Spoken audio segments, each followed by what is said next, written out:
It amounts to about a half a teaspoon's worth of meat. On a larger fish, it's delicious. On a halibut, it may be as much as 3 or 4 ounces. So I'm going to take the head and take that away as well. I'm going to gather this meat up. What I have not done is taken the rib bones out of this fish, so that it's not completely boneless, but the spine is gone and some of the other bones on the outside. The way I would like to present this is in the same container that had the vegetables in. So let me bring that back over. It's probably not a bad idea for me to take these few pieces of thyme out, and I'm going to taste this really quickly. What I'm noticing is that the juice from the vegetables has mingled with the juices that came from the fish, and I'm expecting that it's much richer now. It tastes great. A little bit more salt. You can put parsley in, but I also saved some of the fennel tops. They make a wonderful garnish as well. Maybe I'll put some of that on top of the fish in a second. But I'll stir parsley into the vegetable stew. Just mix that in. The nice thing about serving it in a dish like this is that it will stay hot for a long time. Now, carefully, I'm going to come and gather this fish back up and move it back into place. These few pieces of meat will come, and I'll tuck them just here inside.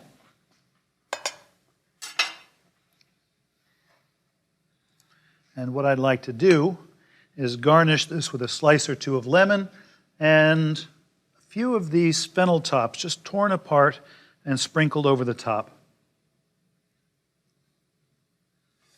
Now, we could do worse than to have a roasted fish like this with fennel and tomato, but I think the crowning achievement is to have a fish like that with a great glass of Sauvignon Blanc.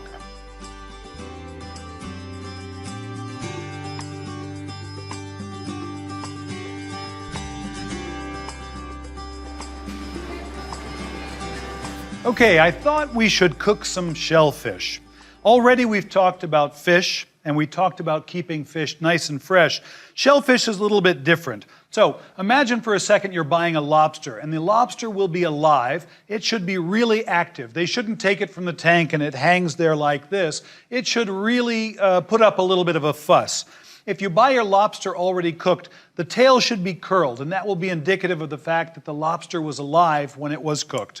In the case of shellfish, or mollusks, whether we're talking clams or mussels or oysters, these are alive as well, and you have to handle them a little bit differently from fish.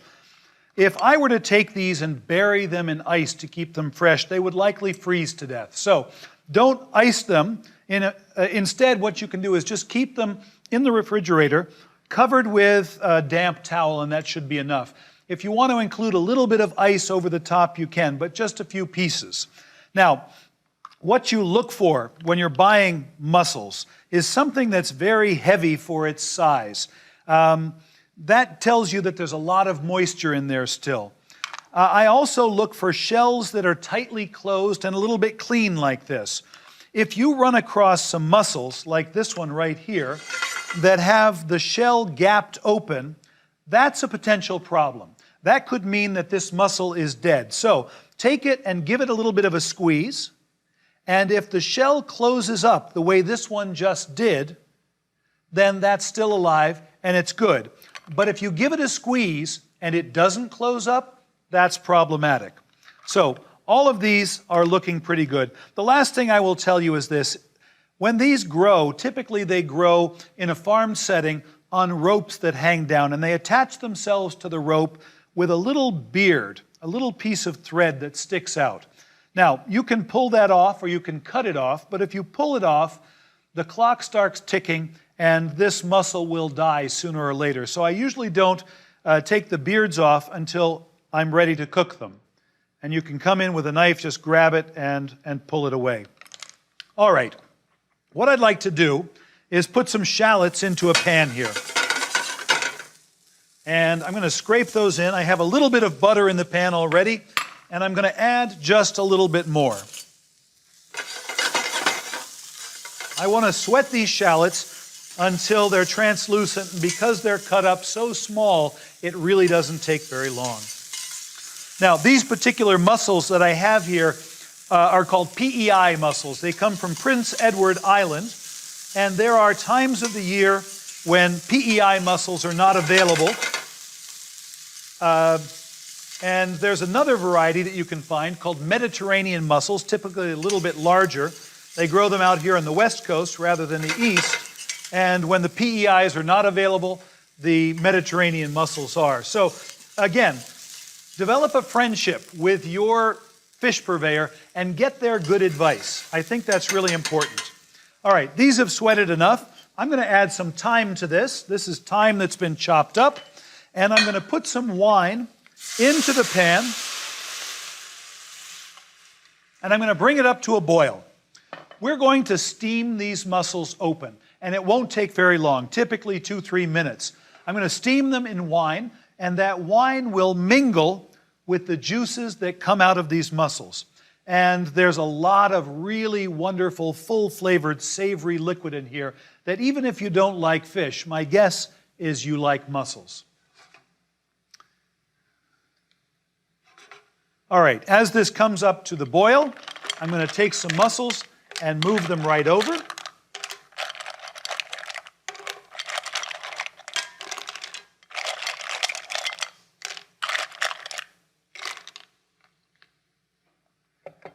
And we'll put a lid on them. Now, I pulled this one back because I wanted to show you something. Obviously, if a shell is cracked, this mussel shouldn't be cooked.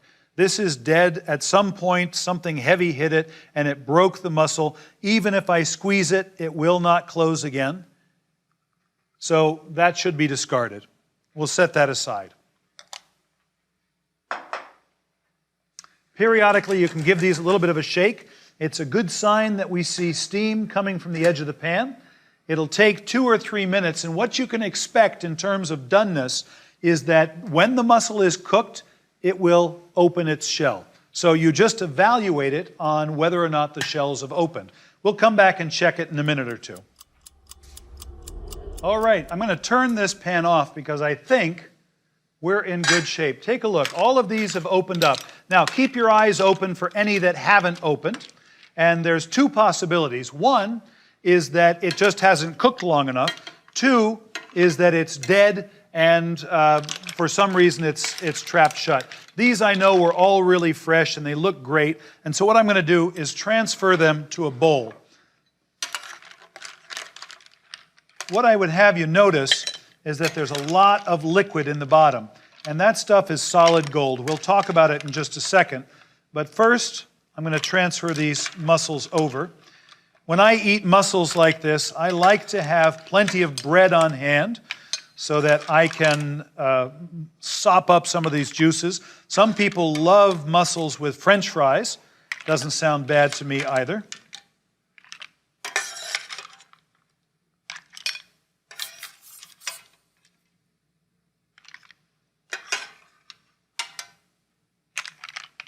All right.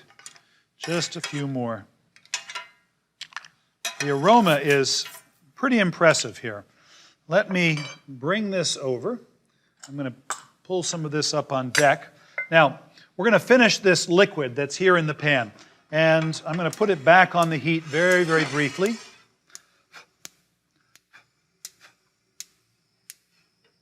There we are. And I'm going to taste it quickly.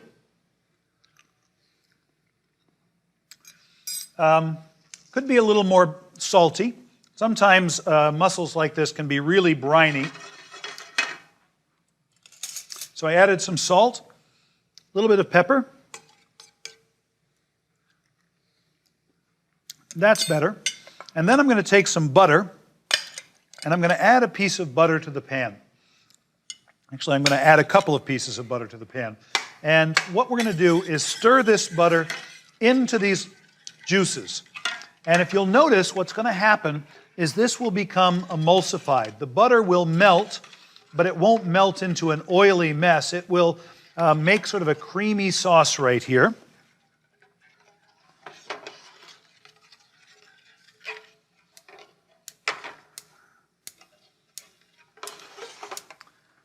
There we are.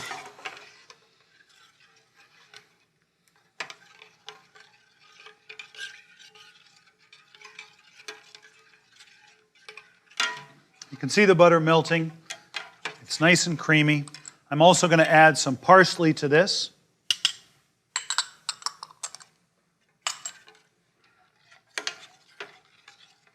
And let's taste it one more time.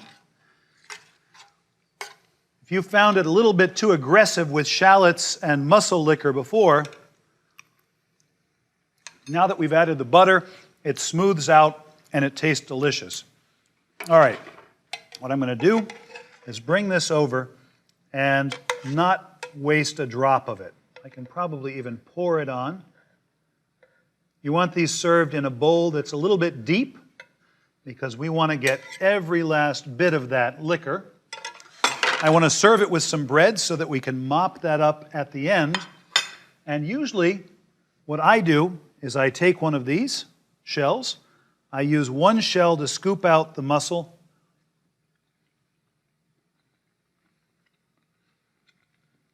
And as long as they're not overcooked, they'll be tender and juicy and delicious. So as soon as they open, they're ready to be served. This is about the simplest we could do. I could also add some garlic, a little bit of fennel seed, maybe some Pernod. I could finish it with cream instead of butter. At its most basic, this is mussels steamed open with white wine, shallots, a little bit of thyme, and finish it with butter. That's about as good as it can get.